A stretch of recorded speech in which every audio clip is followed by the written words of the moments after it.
মৰিগাঁৱত অসমৰ থলুৱা লখিমী গৰুৰ সংৰক্ষণত গুৰুত্ব প্ৰদান কলকাতাৰ ICR NDR আই কল্যাণী প্ৰতিষ্ঠানৰ।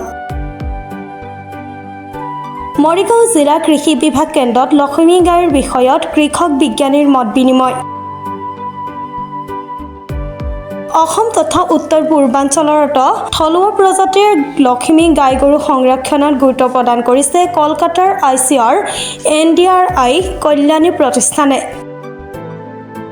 এই ক্ষেত্ৰত মৰিগাঁও জিলা কৃষি বিভাগ কেন্দ্ৰৰ জৰিয়তে মৰিগাঁও জিলাখনত লখিমী গাই গৰু সংৰক্ষণত গুৰুত্ব প্ৰদান কৰি আজি জিলাখনৰ 50 গৰাকী গোপালকৰ লগত বিজ্ঞানীৰ এখনি মত বিনিময় অনুষ্ঠান অনুষ্ঠিত হয়। এই মত বিনিময়ৰ জৰিয়তে লখিমী গাই গৰু সংৰক্ষণৰ উপৰিও গাখীৰ উৎপাদন বৃদ্ধি কৰাত গুৰুত্ব প্ৰদানৰ বিষয়ত আলোচনা কৰা হয়।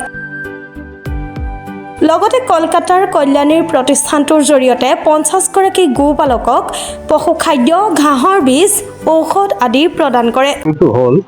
এইটো হ'ল আমি লখিমী কেটেল যিটো আছে অসমত যিটো লখিমী কেটেল লখিমী জাতৰ যিটো গাই আছে তাৰ সংৰক্ষণৰ কাৰণে আমি এটা প্ৰচেষ্টা কৰিছোঁ। আমি NDRI national dairy research institute eastern regional station কল্যাণীৰ পৰা আহিছোঁ।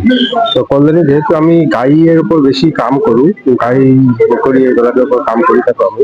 তো অসমত যিটো গৰু আছে লখিমী কেটেল সেইটো আটাইতকৈ বেছি সংখ্যক গৰু দেশী গৰু, তাতে এটি আটাইতকৈ বেছি সংখ্যক লখিমী কেটেল, কিন্তু ইয়াৰ প্ৰডাকশ্যন পাৰফৰ্মেঞ্চ আৰু ইয়াৰ জাগৰূকতা অলপ কম আছে ফাৰ্মাৰ্চৰ ভিতৰত। কেনেকৈ ইয়াতে চাইণ্টিফিকেলি পুহিব লাগিব, ইয়াৰ ইম্প্ৰুভমেণ্টটো কেনেকৈ কৰা যাব, ইয়াৰ কাৰণে দানাটো কেনেকৈ দিয়া যাব, ইয়াৰ কাৰণে ঘাঁহটো কেনেকৈ বনাব যাব, এইবিলাকৰ কাৰণে আমি এটা ট্ৰেইনিং কাম ইনপুট ডিষ্ট্ৰিবিউশ্যন প্ৰগ্ৰাম আমাৰ নৰ্থ ইষ্ট NEH ফাণ্ডৰ পৰা কৰি আছোঁ।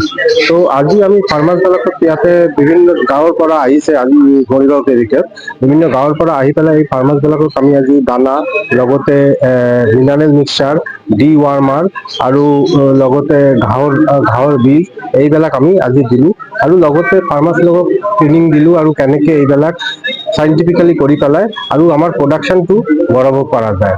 সেইটোৱে আজি প্ৰগ্ৰামৰ মুখ্য উদ্দেশ্য আছিল। কিমানগৰাকী ফাৰ্মাৰ দিছে? আজি 50জনমান ফাৰ্মাৰ আহিছে। মৰিগাঁৱৰ পৰা বুবুনাথৰ ৰিপৰ্ট, প্ৰাতঃ টাইম ডিজিটেল।